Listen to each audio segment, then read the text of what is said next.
Welcome back to the School Transportation Nation podcast. This episode, as all episodes, are brought to you by our friends at TransFinder, the leader in school bus routing. I'm Ryan Gray, editor-in-chief of School Transportation News, and I'm joined here by my trusty colleague, senior editor, Taylor Ekbatani. Taylor, great to have you on the podcast once again. So Tony is off traveling. Tony Corpin, our publisher.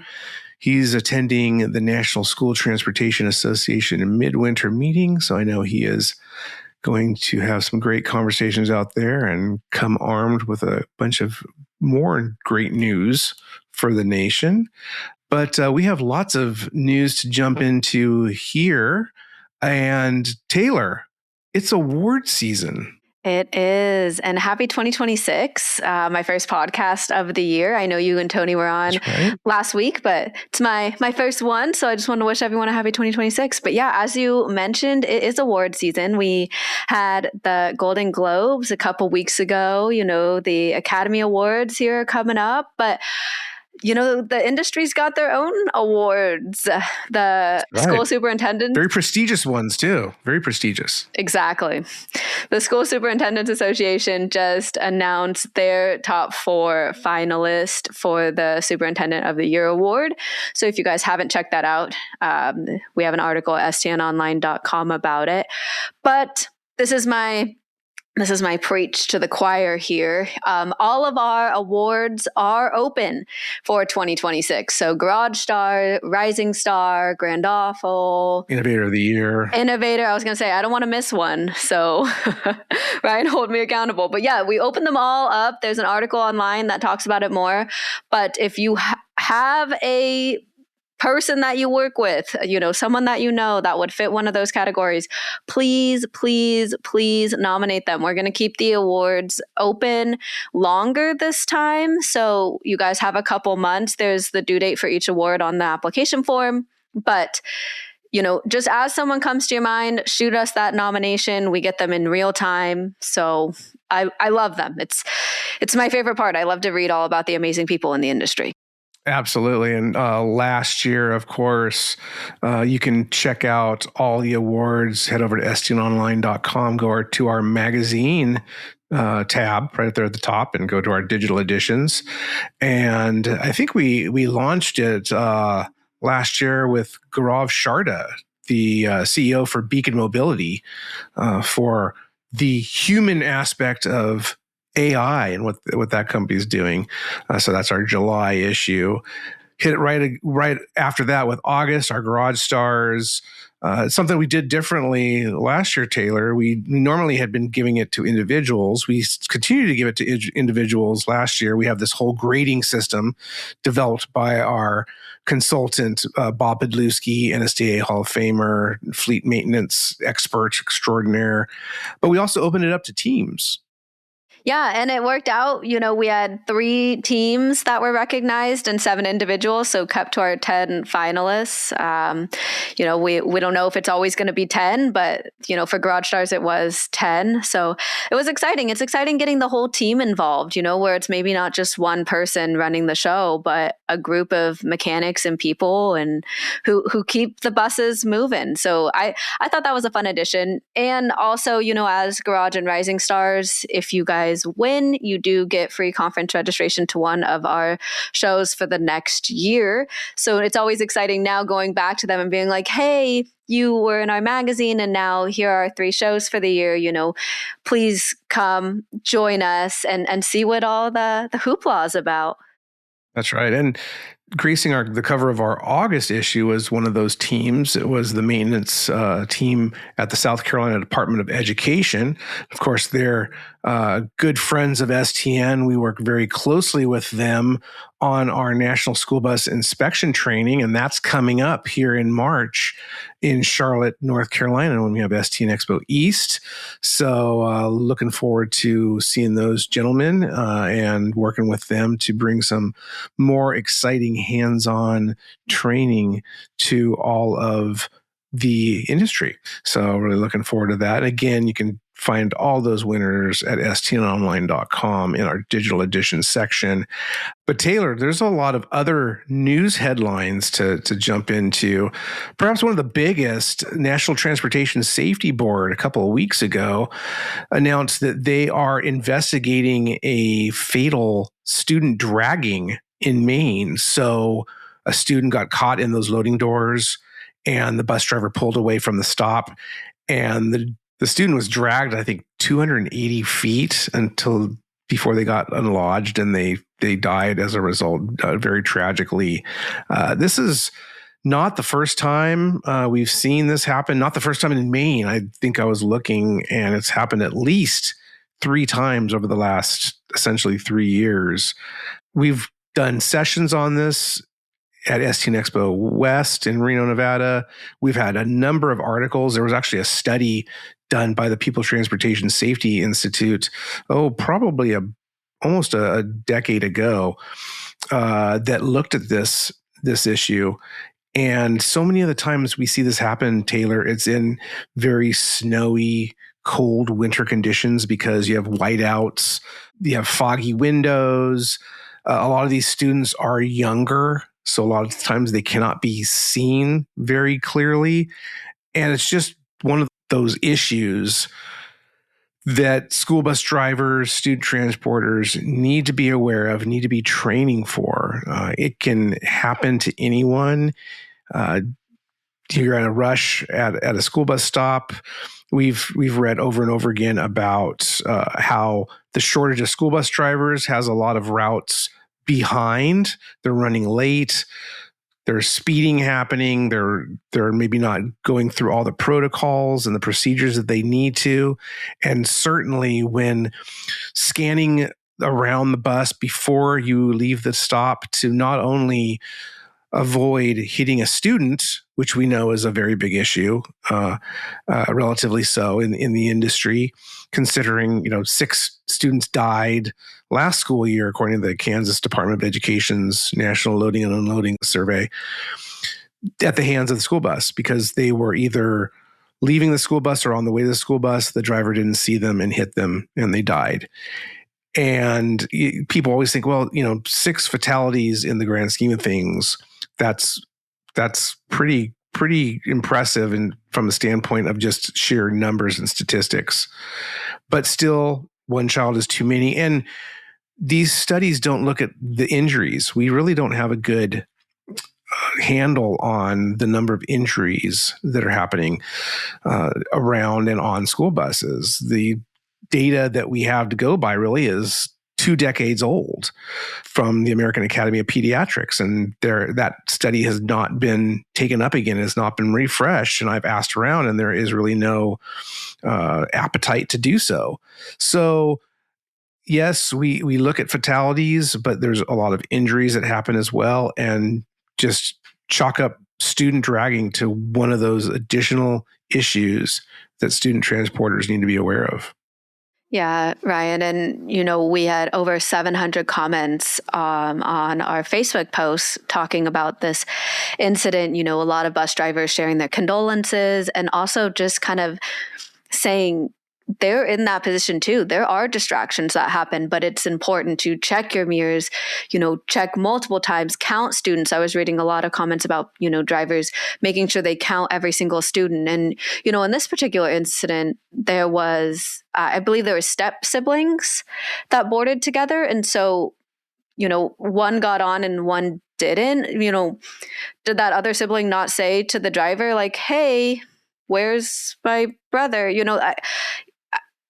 I'm not really sure what exactly happened inside the bus either, but lots of comments kind of talking about how tragic this incident is.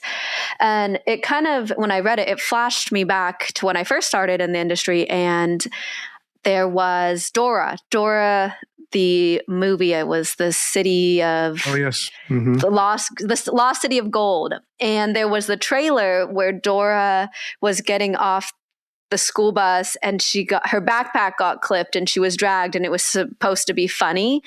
And I just remember the conversations around that. And I think I wrote a blog or something on it about how Hollywood is depicting this as a funny, thing, but it's actually killing kids nationwide. And so it kind of just like took me back to that, where it's like, this is a serious issue, and it's not a joke.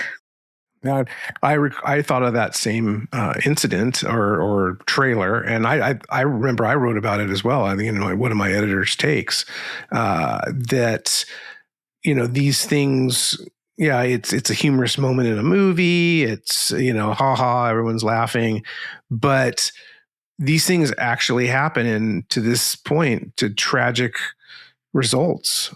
And it's not the first time. And the fact that I saw that this happened 3 times in Maine, and you're thinking again, why? Well, it's wintertime, and the training that was done previously by PTSI, it was actually conducted. There were some tests conducted at Fairport Central School District near Rochester, New York.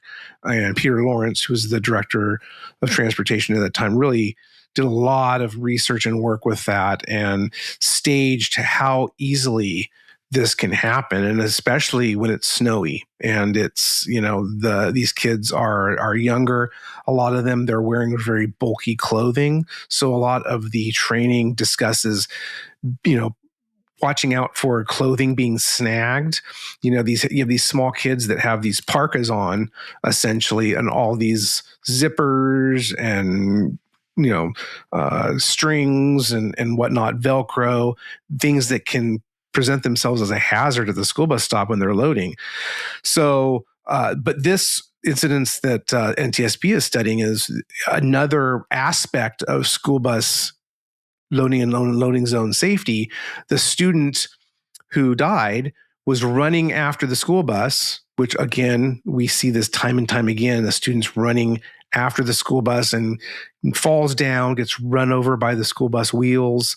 In this case, reached into the loading doors as they were closing and got caught, and the school bus driver obviously didn't see it and drove away. The student was 5 years old, so not a very big student. It'd be one thing if it was, a middle school student or a high school student.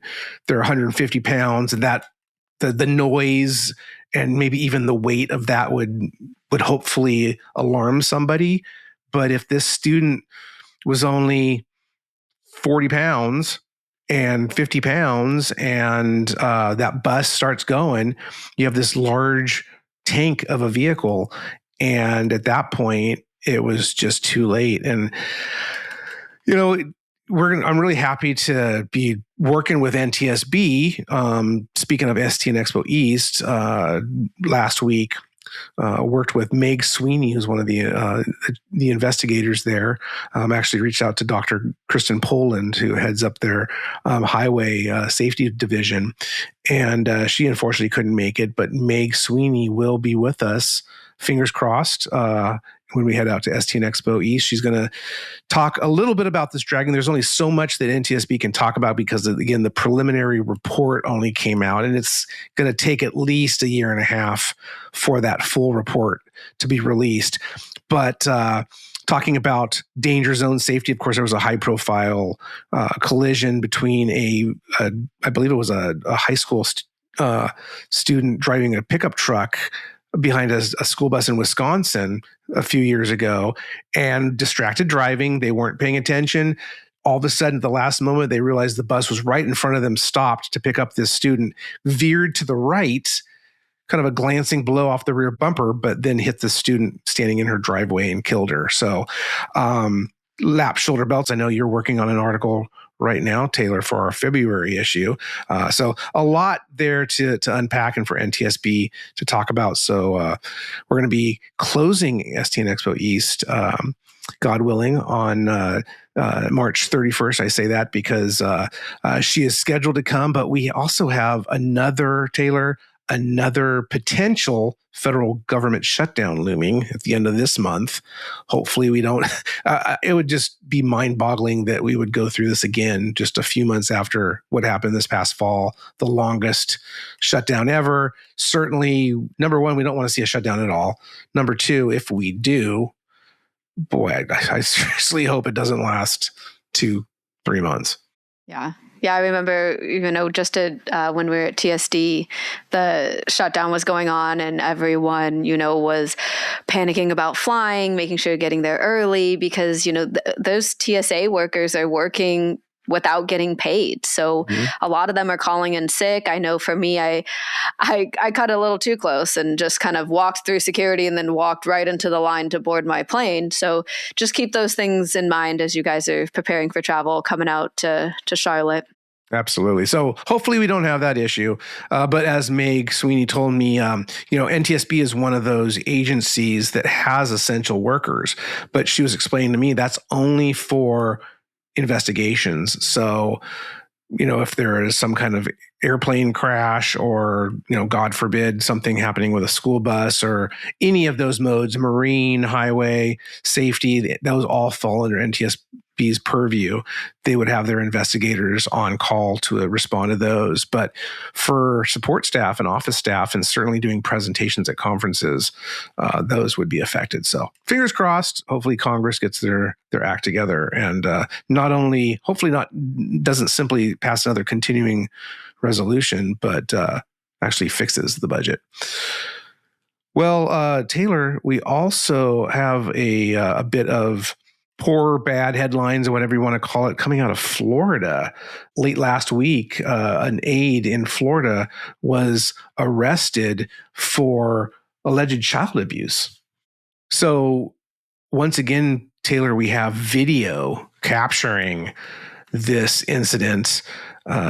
James Savage, an aide for Hillsborough County schools in Florida, so that's the Tampa area, was allegedly, I say allegedly because he still has his day in court, but video does show there was this incident occurring on January 9th regarding some child abuse. So shows some slapping going on. Obviously, there's some kind of behavior issue. This is apparently a student's nonverbal autism, according to the Hillsborough County Sheriff's Office, and just not good. We talk about this. We talked about this at TSD. We talked about the importance of video. Once again, at STN EXPO East, we're going to have a session being planned on timely review of video, because so many times whatever is happening on the bus, whether the video is capturing bullying or an aide slapping a student or these sexual assaults that are just running rampant on board so many school buses. I mean, I'm hearing from experts that all of these legal cases, they're getting hit left and right, being asked to become expert witnesses on these cases. We had an article by one of those experts in January, Linda Bluth, her thought leader on sexual assault and the importance of video review. Just so many of these instances. And it reminded me, I saw a press release last week, actually from, I believe it was from Netrodyne, and they were one of the most recent real-time video components and solutions. And that tends to be more for on the road and for driver coaching. But still, it's, there's so many video companies now that offer this. And it always comes back to, from my perspective, what is the bandwidth at that district to still be able to review these things? And the technology is just advancing leaps and bounds, where so much of these solutions, they offer just real-time alerts. So you don't have to be sitting there and physically just scrubbing through hours upon hours of video, where the technology is getting smarter and smarter, and utilizing AI enhanced software to detect these kind of things. I mean, I'm seeing there's a lot happening now with weapon detection, and we're not seeing that yet in school buses, but that's just the direction that we're going. Just trying to provide folks everything that they can possibly need to try to get out in front of these instances.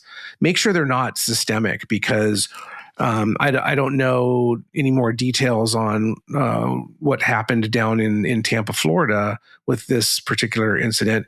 It was probably a one-off, but unfortunately, time and time again, Taylor, we find that these issues have been going on for weeks, even months.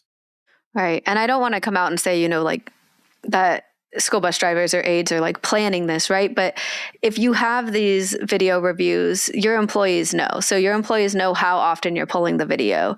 So if you're not doing those random checks, they know maybe you're only pulling the video if there's a concern or there's an incident. So they're thinking that they can get away with this behavior, even though there are video cameras on the school bus. And so I think that's a big part of it too, is doing those random checks, pulling video.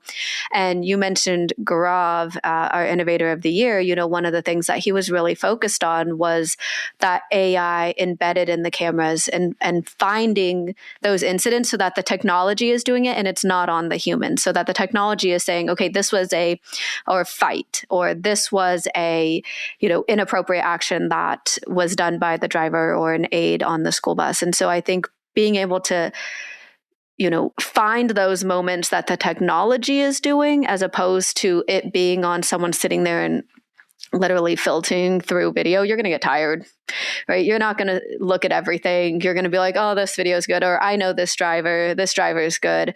So I think there's a really big, advocacy here for AI integrating with this type of technology.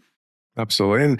And leave you with this thought. I was watching, it was actually I think it was my Facebook feed, the Joe Rogan Experience. So the #1 podcast, aside from School Transportation Nation, of course, worldwide. And Joe Rogan was interviewing Elon Musk, and he was talking to him about AI and was asking him, so is AI is basically going to do away with all our jobs? And it was really interesting because as he's wont to do, Elon kind of took a moment and paused and was very thoughtful about his response. And he basically said, AI is, yes, it's going by leaps and bounds. It's just so fast. Digital tsunami, I think, is what he called it.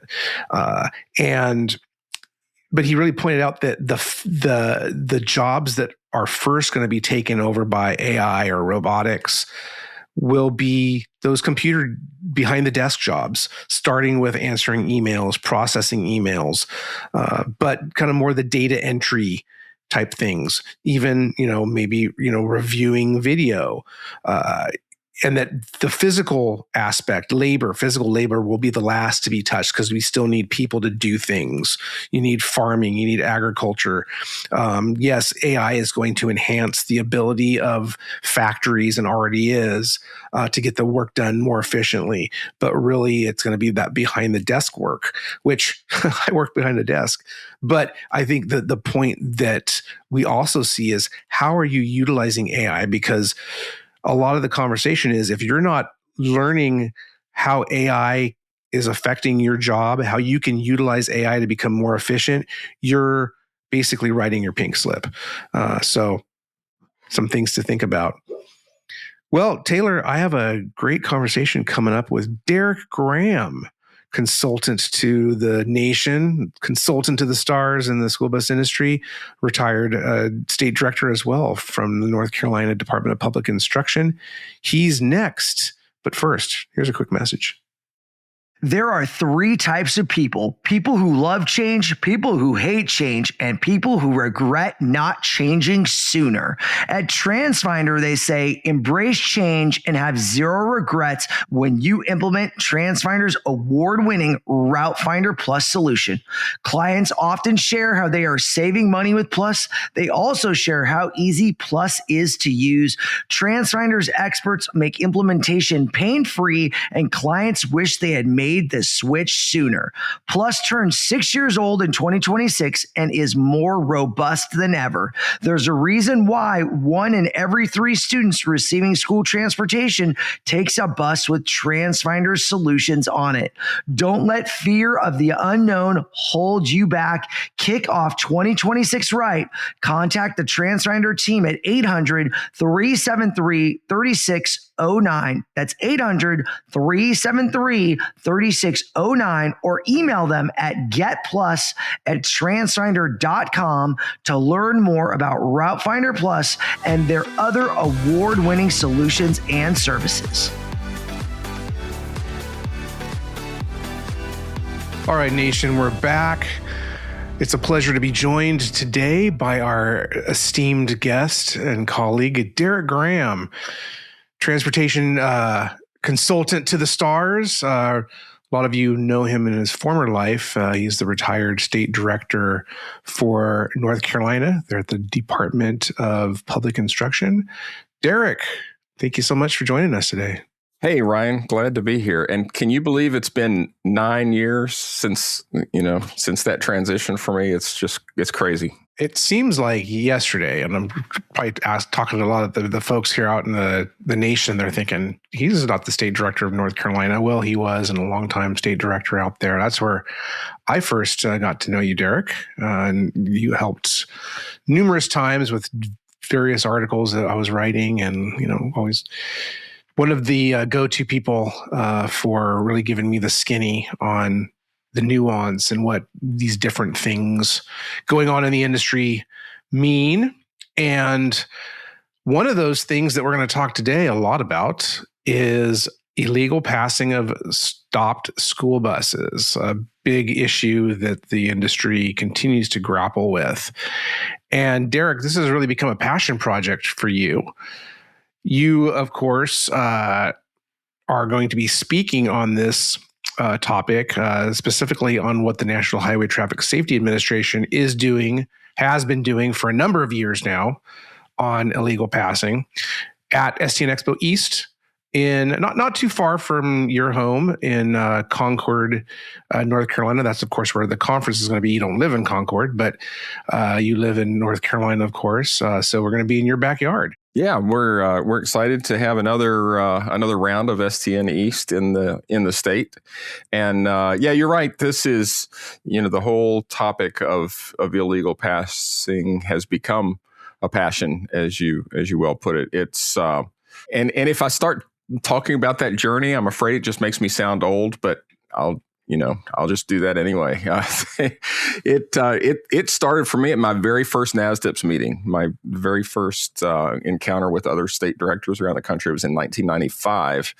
And Charlie Hood from Florida was there. And there was this presentation about what he and folks at the university had done in Florida. And it was the first time that illegal passings had been counted, like just a one-day count. How often does this happen?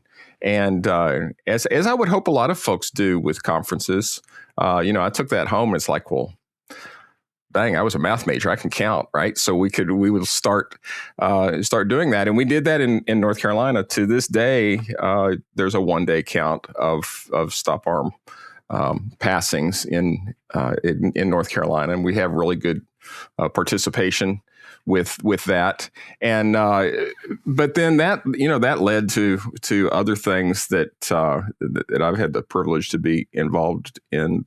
One of the very first NHTSA guidelines and toolkits, I guess, for stop arm cameras, right? That was back in the late 90s when it was analog cameras, but we had a grant from NHTSA to do some of that research and uncovered some really good things. Part of that is still written up online for with NHTSA stuff.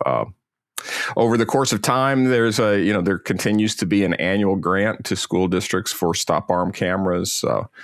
There's and then that kind of led into the annual NASDPTS survey, which you know well, right? And so I believe we were in Portland, Oregon, when Charlie Hood and I were kind of tasked with doing this on a national scale, since we each had some experience in our own states, and so most folks out here listening have at least some concept of the NASDPTS 1 day survey. It's not a scientific thing by any stretch, but we do ask folks from all across the country to do just that 1 day snapshot, You don't have to be able to report it, but how many times did a vehicle pass your stop school bus?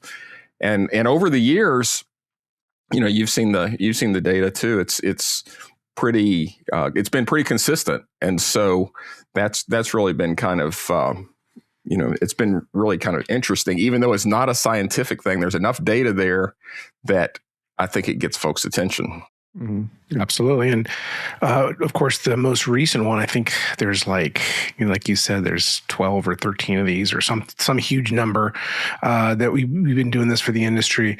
And it was encouraging, the results that were reported earlier last summer, I guess it was now at this point, that only, and I'm going to put quotation marks around that, 39.3 million compared to about 45.2 million the previous school year. And this speaks to your non-scientific comments, right? We don't know if it's really 39.3 million of these illegal passings are occurring each school year nationwide. Only a certain amount of states are actually participating, so it's a voluntary study. I think that another also leads to it not being scientific. But certainly the numbers were down this year, relatively speaking. Yeah, still, and that was great to see. I guess we'll find out next year whether that was just a blip on the data screen or not. But that drop was a real percentage, right? And I don't want us to say non-scientific too much, because it has been consistent, and there's procedures in place and all that kind of thing. So I think it's credible, even if not statistically following all the rules or whatever. But that drop that we saw, what is that? Is that a data blip, or are we really seeing some progress? Yeah, about 13% fewer illegal passings, going again from 45.2 million to 39.3. That is significant, no matter which way you cut it. And the report was revised, I have to note, and you can find this article again if you go to stnonline.com. If you search NASDPTS, it's one of the probably the easiest way to find it. I think it's the third or fourth article that you'll find there in the search. But California actually had to redo their numbers. There was a little blip in their own reporting, so that actually skewed it down a little bit more. So it actually reduced, I think it cut almost a million off of that extrapolated number again, from like 40.6 million to 39.3 of that estimate. Again, still a big issue though. And it absolutely commands so much press. I mean, I'm seeing so many articles nationwide on illegal passing programs. We see during School Bus Safety Week, I know West Virginia, they shared a video from one of their school districts of a near miss. And we seem to see one of these at least once a school year, where it just, it gets on in the news cycle, and it's on Good Morning America and the Today Show. And the industry is just cringing and saying, yep, this is what we see all the time. But yet, still, if you're looking at 39.3 million, that number, that's a lot. And it only takes one. Right. I mean, that's the thing.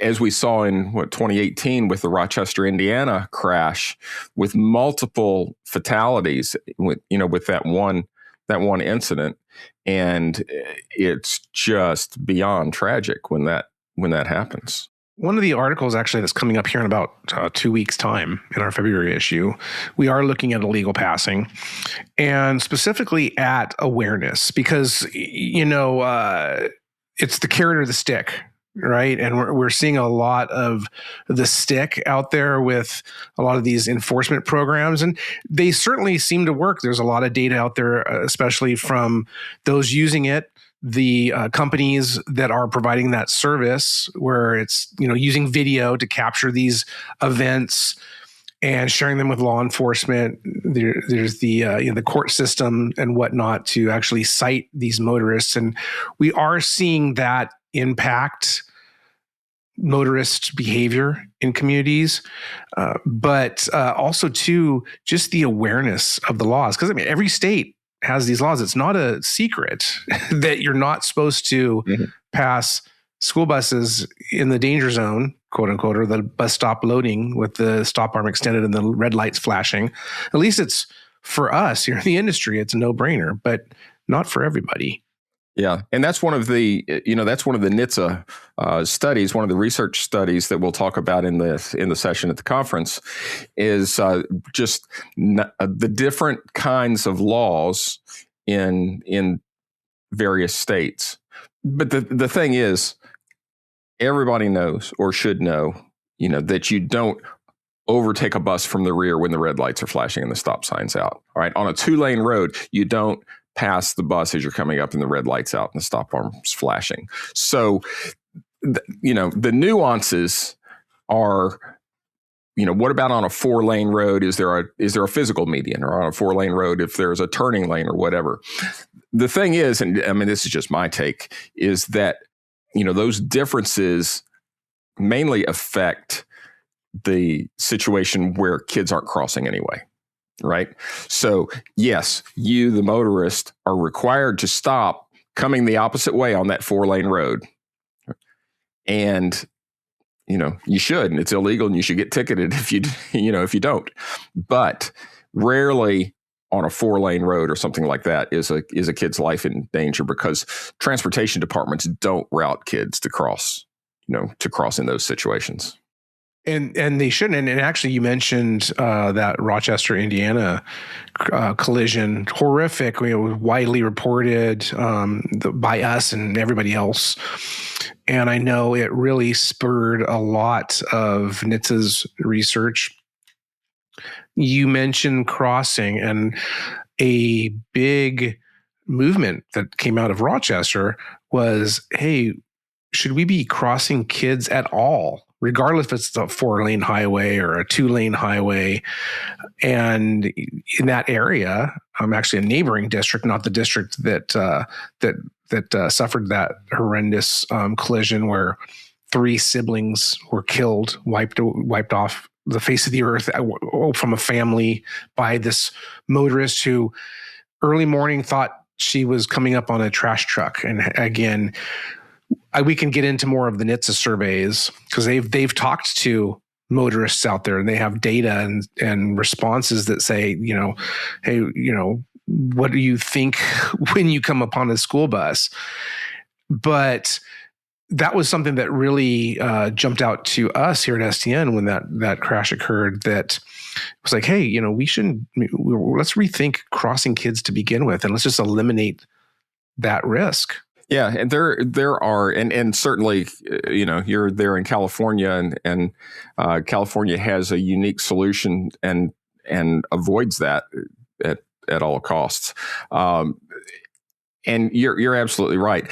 And there's some realities though, right? So depending on the roadway and all that kind of thing, you get out in some of these really rural areas, and it becomes difficult, sometimes impractical, to do that. So that's where you have this kind of 3-pronged approach, as I like to talk about, is the education, right? So making sure that everybody knows, engineering, and enforcement, right? So the education is making sure not just the motorist, right, but the bus driver and the student and the student's parents, right? They all know what should be happening there.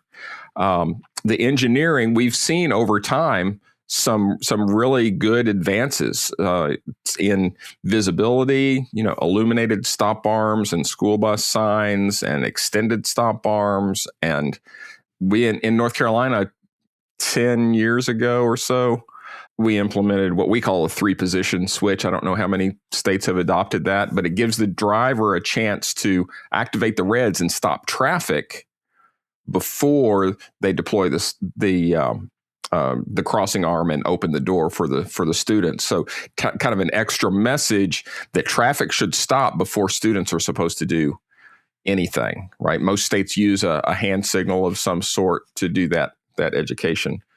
But so the education, the engineering of the those different kinds of hardware and technology, and then enforcement. And you already mentioned that, making sure that there's some sort of a crackdown when the laws are violated.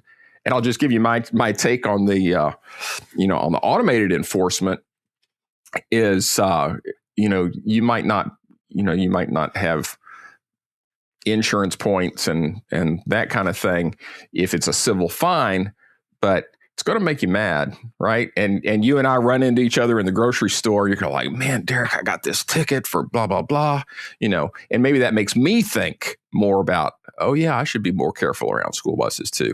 I don't know. It's just a theory that I like to think has some merit.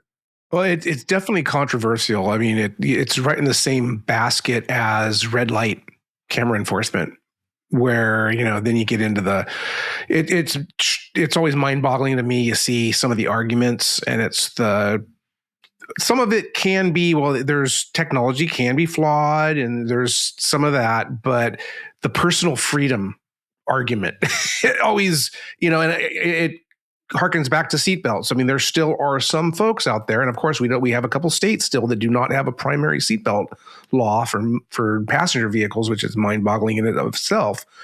But still, I remember, actually it's been a minute, but when NAPT was out in Myrtle Beach, South Carolina, I don't know, what was that, like 8-10 years ago probably. And I remember riding from the airport to the hotel, and actually with some other folks in the industry, we all shared a cab. At this point, I don't think there was Ubers yet, or they were very few and far between. Yeah. And we all were buckling up, and the cabbie was like, "Oh, I'm not wearing my seatbelt. That's my freedom." Okay, freedom of choice, I guess, or idiocy, one of the two. But yeah, it's very fascinating, all of the attempts to really affect this. And back to what NHTSA is doing, again, you're going to be, one of the things you're going to be doing for us in Concord in March is talking about NHTSA. And I know you've been tracking this, and so you're going to, and I know there was a government shutdown, and God, hopefully there's not another one at the end of this month. So I know it doesn't seem like it's been forthcoming, all these things, these projects that NHTSA has been promising and has actually been mandated by Congress. Right. It takes time, right? And we're dealing with the federal government. But PSAs, so I was mentioning that earlier, public service announcements. There's a lot of those that we're seeing in the industry. That's just from the grassroots level. Michigan Association for Pupil Transportation comes to mind. I know the Child Safety Network, they're working on one for Super Bowl week after the Senate approved the School Bus Safety Month for October. But NHTSA has also said that they're working on a PSA, kind of like in the vein of the click it or ticket that they did in the 80s and 90s with seatbelts. Wondering, as you're following things, kind of what more you're hearing on that and just other initiatives. Yeah. So honestly, I've heard more of the other initiatives than where they're going with that. Some of the things that we'll talk about in Charlotte are these projects that came out of the bipartisan infrastructure law. As an aside, you and I have gone to these conferences for a long time, and there have been years where, somebody from NHTSA has been there. It's like, y'all do great work. We got your back, but they don't have anything to report about their initiatives. And now all of a sudden, they've got all these different projects that they're working on. And so the review of the laws, the driver knowledge, the technology, law enforcement, assistance for reducing illegal passing, a number of these things. Some of them have been published, and then some of them are still in process or under review or whatever. So we'll talk about the ones that have been published, and maybe there'll be something that becomes public between now and the conference, which would be really great to and we'll certainly add that in if we're able to. But it's you're right. It takes a while, and I've been fortunate to be involved in a number of these projects, and it just takes some time to get it all through.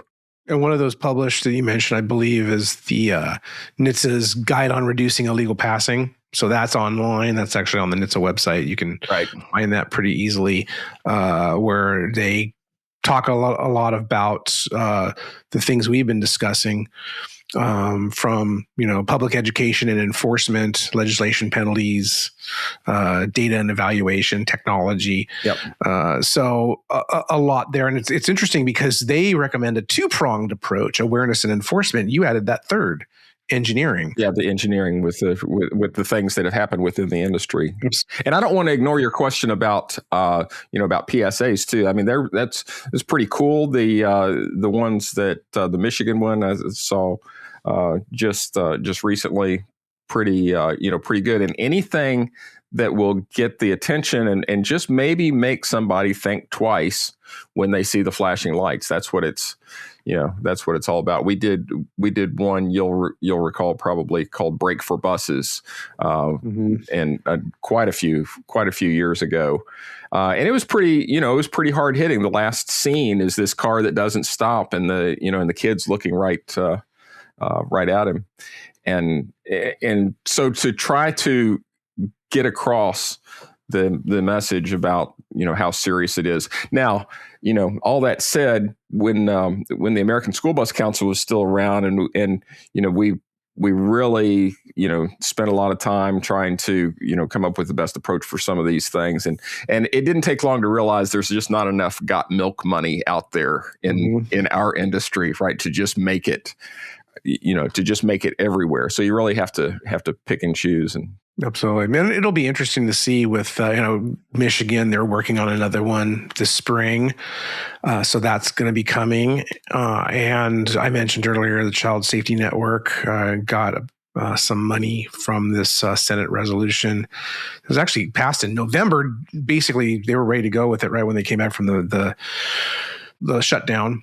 But I mentioned earlier this Super Bowl week ad. So that's going to be interesting. I mean, obviously, I don't think it's going to be on during the Super Bowl, but in the lead up to it or around then. So again, like you said, anytime when we get the public's attention and we can get that school bus message in there, even better. Now, I do want to also hit on your other panel that you're going to be moderating in Concord in March.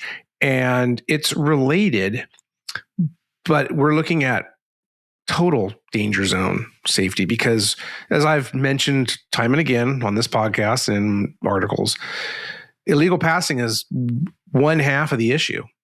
Maybe a little bit less than a half if you look at, again, at that National Loading and Unloading Survey done by the Kansas Department of Education, where there's been more fatalities historically at the hands of the school bus.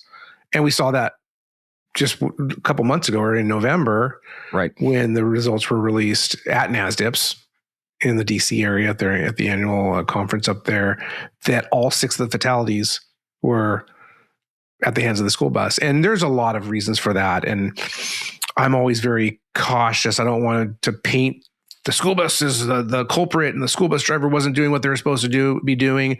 Every case is different. But again, that safety, illegal passing, the kids boarding and exiting. Right. You mentioned it perfectly earlier, the role the parents play, not simply the transportation. Transportation needs to be moving the ball down the field, to use that football analogy. But it really falls on the parents to reinforce proper etiquette. Don't run after the school bus. We saw a dragging fatality recently in Maine, where, dragging is a whole nother aspect of danger zone. And there's been a lot of research on that. But again, it was a student running after the bus. They were late. They stuck their arm in the door closed. Should the driver have seen them? Maybe. I think it was snowing. It was a small child, but it's not just one thing that leads to any of these incidences happening. Right. Yeah. It takes a village, really, right? So, you have the parents, the students, the driver, the folks training the driver, the folks training the student, right? And we know how hard it is to get, transportation safety training, pedestrian safety training into the classroom because, they've got other goals and objectives they've got to meet in the classroom. So it becomes difficult. But this, the Kansas survey this year, all of those fatalities, all 6 of them were elementary age, right? And so this is the first time that in the past few years that there haven't been any teenagers in the survey. But when it's elementary students, then that becomes even more of an importance for parents to take the role there, and for the drivers. How many times have you heard school bus drivers refer to these kids as their babies, right? So they're passionate about keeping those kids safe all the time. And great point you bring up with high school kids. I mean, how many of them you drive by a school, you see a high school kid, they're all walking to class. I mean, every one of them head down, looking at their phone, and walking out in front of traffic. But then you have the younger kids, to your point of all 6 of these fatalities. And there was a seminal book, and I know you're aware of it, back from in the 1980s, some Swedish research, Children in Traffic, and looking at which a lot of issues that I think have become kind of second nature now, but at the time it was really cutting edge, where it talked about how different brains are in kids than in adults and how they can't judge distances. And, right. I just see that in practice with my own children, especially my soon to be 5-year-old. So you're right. It takes a village of not only people, but of ideas and solutions, kind of to your point of your 3-pronged approach. Yeah, I'm excited about the session in Charlotte, in Concord. Chris and Kiba both, live out in the real world, as I like to say. I don't claim to, especially these days, but they're both, really knowledgeable, have initiatives going on, and have for a while. So yeah, I think there'll be a lot of good insight for that whole, and I'm glad you framed it this way, right? So the whole loading zone experience, because you're right, it's not just about illegal passing, but it's everything that happens around there. We forget that that every student that rides a school bus is a pedestrian at some point, right? From the time up until they step onto the first step, and as soon as they step off. And I don't know that we do as good a job as a society in training how to be a pedestrian. Absolutely. And I think, that lends itself to a partnership that I've never seen really take fruition like I think it should, with the Safe Routes to School programs. Mm-hmm. I mean, that was for a while a federally funded program, and it's really gone to the state level now. But I know NASDPTS was involved for a time back. Well, again, we're dating ourselves, but probably 10 or 12 years ago or whatever it was. But that same exact aspect that you're talking about, that how do students get to the bus stop? Yeah. Well, a lot of them walk. Yes, there's still some door-to-door service for certain students with disabilities, but a lot of them walk. How do they get home from the school bus stop? They walk. Hazardous routes are a very big issue for school districts and transportation leaders. And how many of these routes to school bus stops don't have sidewalks? And that's what Safe Routes to School looks to affect. So, what's and I'm sorry to interrupt you, but I'll lose the thought if I don't grab it. So there was this school bus safety summit back in December, and I penned a few words for you about that in the that's right in a recent online blog, yeah.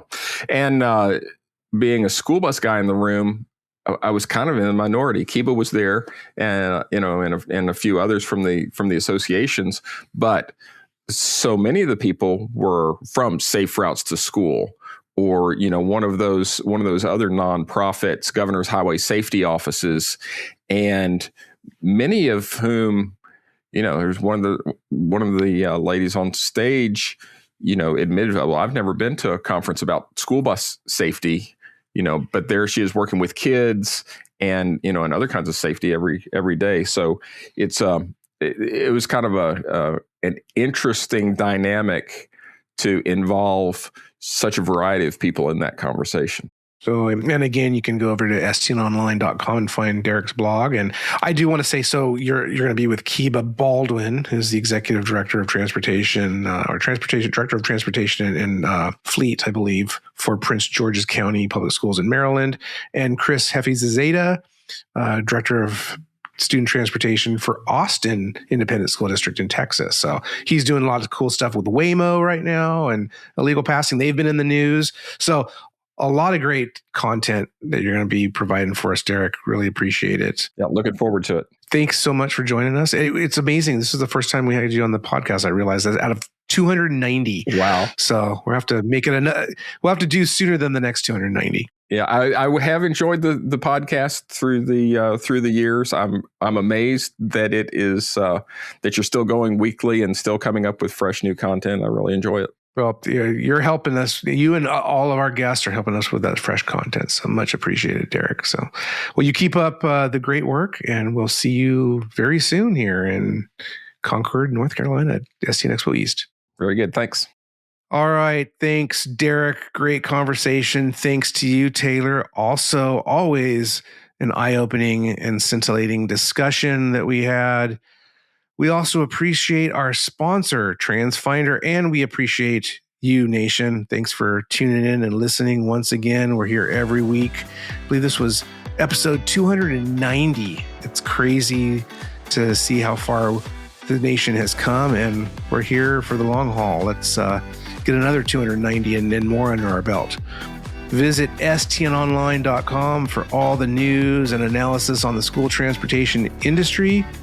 STN EXPO East, reminder, it is open for registration at stnexpo.com, and pretty soon, STN EXPO West, that registration will be coming soon, so keep your eyes peeled for that one. That's coming up in July. Subscribe to School Transportation Nation on Apple Podcasts or Spotify or wherever you get your pods to get each new weekly episode right on your phone. All right, Nation. Thanks so much. It's been a pleasure.